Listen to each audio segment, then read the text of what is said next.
Hola, buen día. Espero te sientas muy bien. Te saluda nuevamente el profesor Luis Gómez y continuamos con el estudio histológico de los tejidos y órganos linfoides. Finalmente llegamos al último órgano que vamos a darnos a la tarea juntos de describir histológicamente en este video, y este es el bazo. El bazo se ubica en el hipocondrio izquierdo, debajo del diafragma, por detrás del estómago, y va a ocupar esta porción, esta cúpula de esta cavidad superior izquierda del abdomen, como lo vemos en esta primera imagen introductoria. Es un órgano linfoide secundario. Ya sabemos las características entonces de un órgano linfoide secundario, que será un órgano donde los linfocitos tendrán una alta probabilidad de conseguirse con su antígeno, pero este órgano no está interpuesto entre la circulación linfática, sino que está interpuesto entre la circulación sanguínea. Entonces, los antígenos que ahí se retendrán y se expondrán a los linfocitos, entonces vendrán por vía hematógena o por vía sanguínea. Es importante esta diferenciación. Igual a diferenciación, por ejemplo, de los ganglios linfáticos, el vaso es un órgano único. También está encapsulado, pero su cápsula es mucho más delgada. De igual forma, esta cápsula va a emitir trabéculas hacia el interior del parénquima de este órgano, aunque las trabéculas van a ser más sinuosas, no van a ser tan pronunciadas, igual son incompletas, no van a atravesar completamente al órgano, sino que van a llegar hasta ciertas regiones y lo dividirán en pequeños lobulillos, ¿sí? Pero el parénquima de este órgano se va a dividir histológicamente en dos grandes porciones y muy relacionadas con sus funciones. La primera es la pulpa roja, que es la más abundante y corresponde a la porción no linfática. Y este color que fue teñido al corte al fresco de este órgano se debe a que posee abundantes vasos sanguíneos, entre ellos capilares sinusoides, que ustedes ya conocen las características, y de hecho este órgano presenta una particularidad con estos sinusoides que son de gran diámetro, que te doy la tarea que los revises y trates de describir histológicamente su composición. Y son abundantes y a eso se debe la coloración de esta región. Color rojo debido a la gran abundancia que poseen de glóbulos rojos dentro de la luz de estos vasos sanguíneos. La otra porción del parénquima se conoce como pulpa blanca, y es porque al fresco estas regiones se ven grisáceas a blanquecina y corresponde a la porción linfática. Entonces estarán constituidos en su mayor proporción por leucocitos o glóbulos blancos, y de ahí su coloración al fresco. Bien, entonces, si tenemos una función de filtrar antígeno, filtrar células sanguíneas y todo lo que esté presente en la sangre, entonces la va a cumplir la pulpa roja, mediante que la porción linfática o linfoide va a ser llevada a cabo a través de la pulpa blanca. Entonces en estas regiones se ubicarán los linfocitos que llevarán a cabo entonces las funciones del sistema inmune. Muy importante que este órgano tiene un hilio, sí, que a través de esta región, igual como lo describimos anteriormente para el caso de ganglios linfáticos, el hilio se correspondería a un engrosamiento de la cápsula que reviste y recubre al órgano o la periferia del órgano, y por esta región van a ingresar la vena y la arteria esplénica y los nervios, y saldrán también los vasos linfáticos. ¿Sí? Es importante señalar que este órgano, a sus estructuras y a sus componentes, se le conocen con el nombre de esplénico. Ok, tenemos aquí un corte histológico teñido con hematocilina eosina para diferenciar entonces topográficamente a cómo está la distribución del parénquima de este órgano. La pulpa roja es la que más abunda, representa alrededor del 80% de este órgano y bueno, cumplirá con las funciones hemáticas o las funciones de filtración de la sangre. ¿Sí? Esta porción, como lo dije anteriormente, estará constituida en su mayor parte entonces por vasos y capilares sinusoides y por una elevadísima irrigación sanguínea y a esto su coloración, ¿no? Las porciones que vemos más basófilas, que vemos acá distribuidas a lo largo de todo el parénquima, corresponderían entonces a la pulpa blanca y que llevarían a cabo entonces las funciones linfáticas o las funciones linfoides de este órgano. Aquí se concentrarán entonces a los linfocitos que tendrán la tarea de llevar a cabo las funciones del sistema inmune al crear o al diseñar una respuesta adaptativa ante los posibles antígenos que pueden ingresar por vía hematógena o por vía sanguínea. Bien, ¿qué más? Vemos la cápsula. Vemos una porción de la cápsula, hay una porción que se nota bastante en esta región, encima del recuadro de pulpa blanca. Y fíjate las trabéculas son muy discretas, no son tan pronunciadas, no son tan evidentes como los vimos en los órganos que estudiamos anteriormente. Este órgano se caracteriza por tener una irrigación muy importante. Muy importante y que la define funcionalmente y bueno, trataremos de comprenderla porque es tema de discusión incluso en la actualidad, un poco cómo se lleva a cabo la irrigación o cómo se distribuye la irrigación de este órgano. En esta otra imagen, fíjate que en la esquina superior derecha se nota la cápsula con su eosinofilia bien marcada. Pero quiero que veas acá cómo se distribuyen, mostrándote a mayor aumento la porción de la pulpa blanca. Todo lo que vemos eosinófilo con eosinofilia asociada o acidofilia, perdón, correspondería a la pulpa roja. Fíjate que es más abundante, fíjate que representa mucho del parénquima de este órgano. Y todo lo que vemos con la basofilia asociada correspondería entonces a la pulpa blanca y que aquí estarían concentrados en una mayor probabilidad de conseguir a los linfocitos. Bien, entonces los morados, que es la basofilia, corresponde a la pulpa blanca, mientras que la acidofilia corresponde a la pulpa roja. Lo que vemos en el centro de estas porciones basófilas o con esa basofilia asociada son vasos sanguíneos, arterias, arteriolas, que están, fíjense que casi que en el centro de estas estructuras o de estas pulpas blancas, ¿no? Y es que en torno a la irrigación se va a distribuir el parénquima, tanto el de la pulpa roja como el de la pulpa blanca.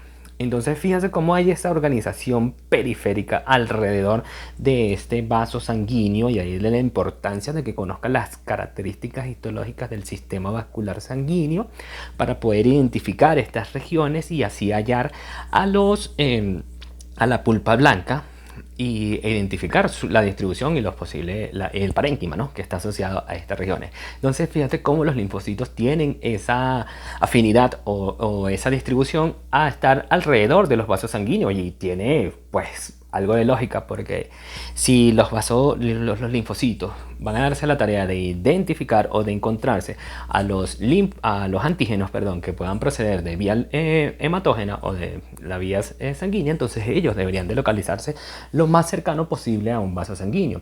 Entonces fíjense que tenemos a los linfocitos alrededor, a la periferia de esos vasos sanguíneos, y vemos unos nódulos linfáticos así más difusos, un poco más aislados, que corresponderían entonces a una expansión clonal que ya sabemos que son los linfocitos B, ¿no? Entonces tendríamos linfocitos T, sobre todo en esa región cercanos a los vasos sanguíneos, ¿sí? Y más periféricos y así casi radiales, no sé qué otra definición, otra descripción darle, conseguiremos a los nódulos linfáticos o los folículos linfoides, perdón. Existe una transición o no hay una limitación clara entre lo que es pulpa roja y pulpa blanca, si lo notan, lo logran apreciar. Pero ese límite que bordea justamente o que hace la periferia de los nódulos linfoides y de las porciones basófilas de las acidófilas correspondía a una zona que se llama zona marginal. Y esa zona marginal es una transición justamente o la relación o el límite que existe entre la pulpa roja y la pulpa blanca. Acá te presento una imagen esquemática que representa la irrigación de este órgano, que como ya hemos logrado apreciar o como logras apreciar y diferenciar, es importante, pues, porque como te expliqué anteriormente, el parénquima se organiza y se distribuye en función a su irrigación, que de alguna forma la irrigación la define este órgano linfoide funcionalmente, ¿sí? Para tanto su parte de filtración de la sangre como para la función entonces linfoide. Bien, lo que tenemos en amarillo corresponde a la cápsula, la delgada cápsula de tejido conectivo denso formado por colágenos y fibras reticulares de este órgano que emiten las trabéculas, y por las trabéculas es donde van a viajar precisamente las venas, los vasos sanguíneos, los nervios y los vasos linfáticos de este órgano. Fíjate en la porción de la inferior izquierda. Sale una vena que vemos representado en azul y sale también una arteria central que está representada en roja. La arteria central, vamos a centrarnos en eso. Realmente corresponde a una arteriola, y esta arteriola, fíjate que desde que sale o desde que deja la trabécula, desde que deja el tejido conectivo e ingresa al parénquima, fíjate cómo en torno a él se organizan los linfocitos, ¿sí? O la pulpa blanca, que es lo que vemos realmente en morado acá, que correspondería a la basofilia que veíamos en el corte histológico anterior. Y vemos alrededor de ellos una región más clara, que corresponde entonces al límite que te hablaba de los senos marginales o de la región marginal, que sería el límite o la estructura que delimita a la pulpa blanca de la pulpa roja, ¿sí? Bien, lo que vemos en rojo corresponde entonces a la pulpa roja. Pero fíjate entonces cómo la pulpa blanca perdón, se organiza en torno a la circulación. Continuemos con la arteriola. La arteriola eventualmente va a dar sus ramificaciones hasta llegar a formar un plexo o un lexo capilar. Pero antes de formar el plexo o estas regiones capilares, ella se distribuye de dos formas. Puede tener una circulación abierta o puede tener una circulación cerrada. La circulación cerrada mantiene la organización clásica que ya conocemos del sistema vascular sanguíneo. Esta arteriola eventualmente dará ramificaciones para formar una red capilar, y esta red capilar terminará en vénulas postcapilares. Si logras seguirme en esta imagen, localiza donde dice mango elipsoide. Fíjate que esta red de capilares termina en la vénula postcapilar, y bueno, esta circulación llegará a circulación sistémica a través del drenado de las venas esplénicas, ¿sí? Nota que la vénula tiene las paredes discontinuas. Fíjate cómo tiene la pared discontinua. Corresponden a la red de capilares sinusoides, que anteriormente te dije que revisaras sus características porque se presentan bajo una forma muy peculiar en este órgano, igual como lo verás más adelante en hígado. Bien, entonces esto seguiría la irrigación clásica y la organización de los vasos sanguíneos como los conocemos. Pero aparte de esta irrigación, posee una irrigación abierta. Para esto vamos a describir un poco cómo se organiza la pulpa roja. La pulpa roja, bueno, es evidente que es las porciones externas después de la zona marginal que está un poco grisácea. Pero fíjate en la porción que están cercanas a los capilares sinusoides, donde dice vénula, forman como unas lagunas o estas porciones interdigitantes, iguales a los cordones que describimos anteriormente, los cordones medulares que veíamos en los ganglios linfáticos. Bueno, acá reciben el nombre de cordones esplénicos y está formado, bueno, por parénquima. Ya veremos las células que se ubican en estas porciones y cumplen con la función de filtro y cumplen con la función de filtrar la sangre, ¿sí? Aquí se van a ubicar gran cantidad de fibras reticulares. Por supuesto, las fibras reticulares la producen las células reticulares y entonces tendremos aquí un doble entramado de fibras y células reticulares, ¿sí? Cumpliendo con la función de filtro sanguíneo.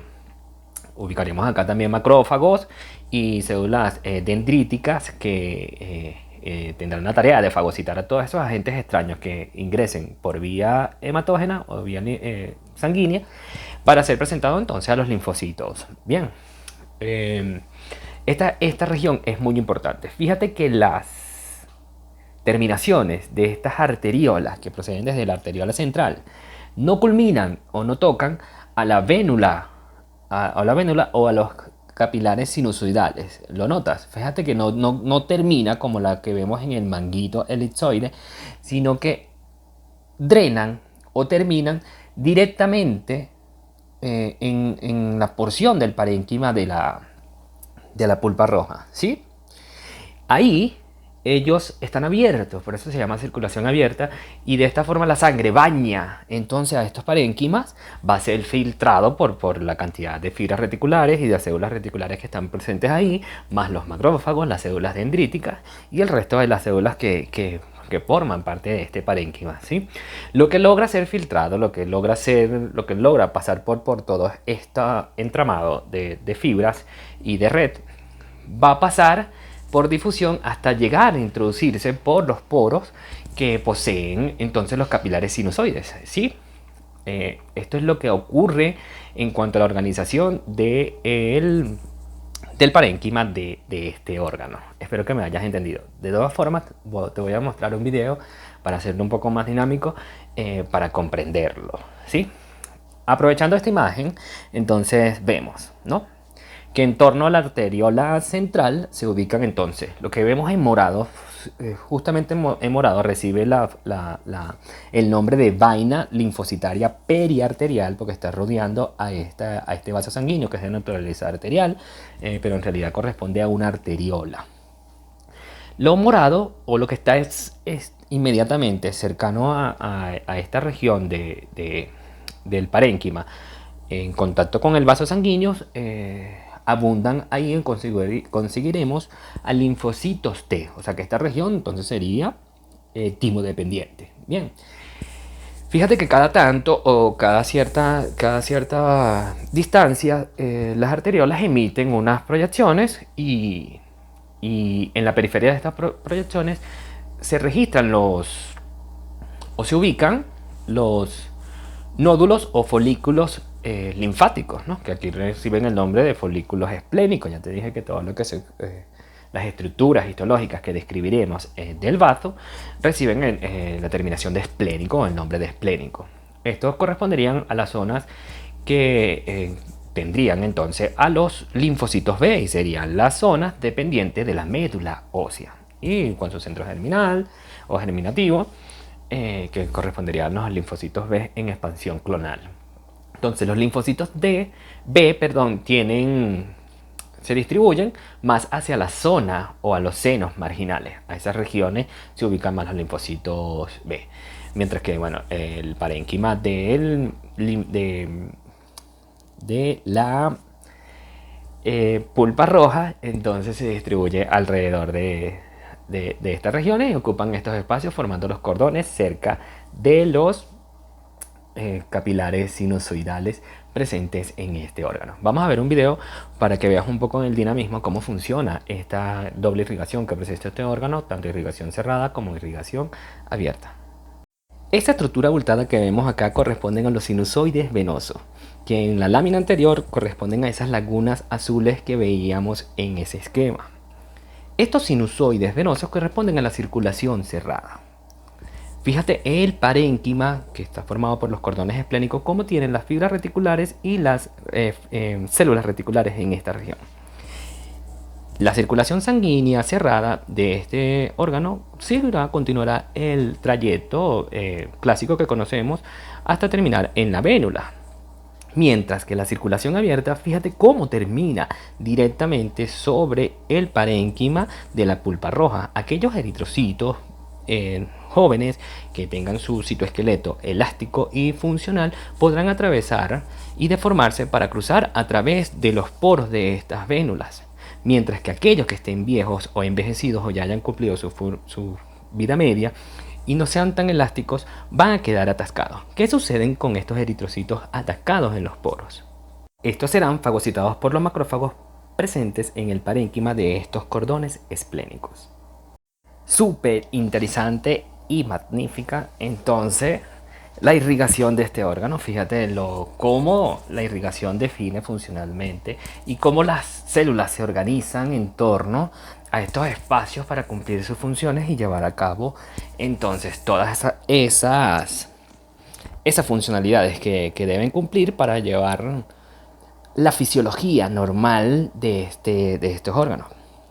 Estos macrófagos que acaban de fagocitar a los eritrocitos, como lo vimos en el video anterior, es lo que indirectamente identificamos con la coloración que te presento en esta imagen acá, que ya lo has visto, la reacción histoquímica de Pearls, donde se precipita la presencia de hierro, y el hierro, como saben, es parte de la hemoglobina, que es la proteína que más abunda, que está presente en los glóbulos rojos y en una proporción del 33%, que corresponde el 33% del contenido de su citoplasma, ¿no? Esta ya es una estructura que ya conocemos. Entonces, de esta forma veremos cómo está distribuida la pulpa roja en el vaso, utilizando la reacción de Pearls y ubicando entonces en dónde se ubican esos cordones esplénicos y cómo se distribuyen. Y con esta imagen puedes tener pues una idea de cómo localizarla en hematocilina eosina. Entonces, para ir culminando, entre las funciones de este órgano linfoide secundario está la de la filtración de la sangre. Ya lo vimos a través de la presencia entonces de su parénquima de un doble entramado de tanto células reticulares como fibras reticulares. Es un órgano que puede participar en la linfopoiesis y la hematopoiesis extramedular. De hecho, en la vida fetal, este es un órgano que cumple con las funciones hematopoyéticas. Es decir, que pueden producir las células sanguíneas. De hecho, en la vida adulta o en la vida extra, siempre digo adulta y es la vida extrauterina o postfetal, este órgano puede suplir las funciones de la médula ósea y llevar a cabo la hematopoiesis en caso de que se requiera de su actividad, ¿no? Algo que se me pasó comentarles es que la cápsula está también rodeada o formada, contiene fibras musculares lisas, y estas fibras van a contraerse, y cuando se contraigan van a hacer que la sangre que está reservada en estas lagunas y en estos capilares sinusoidales, que ya vimos que es de naturaleza venosa, o sinusoides venosos, pueden exportar, ¿no? o sacar sangre desde su contenido para poder entonces de esta forma satisfacer las necesidades fisiológicas. Funciona también como un órgano entonces de reservorio de sangre. Participa en la hematocateresis, que es la destrucción de los eritrocitos viejos, que ya vimos que cuando pierden su elasticidad o cuando ya cumplen con su vida media y ya no tienen esa capacidad de deformación y de elasticidad para poder pasar por los poros de los sinusoides, pues quedan atrapados en estas estructuras y bueno, son removidos y fagocitados por los macrófagos presentes en el parénquima de este órgano. También eliminan e inactivan a los antígenos, y esta es la función linfoide que atañe o que nos importa en esta clase, que serían entonces en torno a los linfocitos T, que se distribuyen periarterial, a la vaina linfoide periarterial, alrededor de la arteriola central, y los linfocitos B que se ubican más radiales, o casi hacia la zona marginal, donde pues en caso de que estén presentes los antígenos que lleguen hasta la vía hematógena, incluso aquellos que han podido superar y burlar la filtración y todos los mecanismos que existen en los ganglios linfáticos y puedan llegar a sangre, entonces pues son atacados y son eliminados en este órgano. Hemos culminado con las clases de órganos y tejidos linfoides. Fue para mí un placer presentarte esta clase. Espero que haya sido de tu agrado. Sé que ha sido muy extensa, pero traté de darte todos los elementos para que puedas describir con mayor facilidad todos estos órganos que, como ya vimos, tienen una misma distribución o una distribución de estructuras linfoides difusas que tal vez es muy difícil relacionarla si no conocemos las funciones, y espero que toda esta información que te haya logrado llegar te funcione para que estés ubicados al momento de que logres identificar los cortes histológicos en el laboratorio. Espero estés muy bien y nos vemos en las prácticas. Buen día.